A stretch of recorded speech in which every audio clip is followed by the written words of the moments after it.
台南台语话系列活动如何起果？今年主题是台语日出，以咱的话带伫生活内为口号，象征台语不只是课本顶悬的文字，是爱真正成为日常语言。日出呢，总会有柴米油盐酱醋茶。那怎么把这些生活上面常见的用品融入到台语乐的一个活动？那透过一些互动的小游戏，让民众呢更可以很轻松的来学习台语。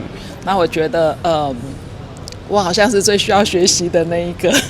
活动上大的亮点是这张八仙彩，结合册店、菜市仔、土地公庙等10位无同的空间，规划闯关活动，民众扫 QR code 看电影片、耍小游戏，收集12新名图案，体验市井巷弄当中的台语文化。每一个地点有剧情片，那个剧情其实是一个阿嬷带着孙女要去办入厝的，要去准备入厝的所有的过程。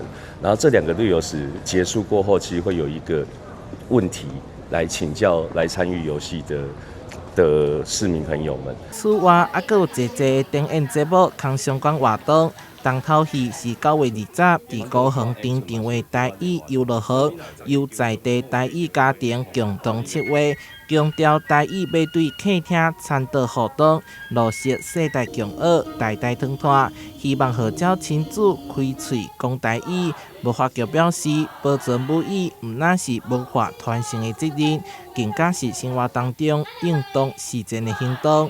台南新闻社会采访报道。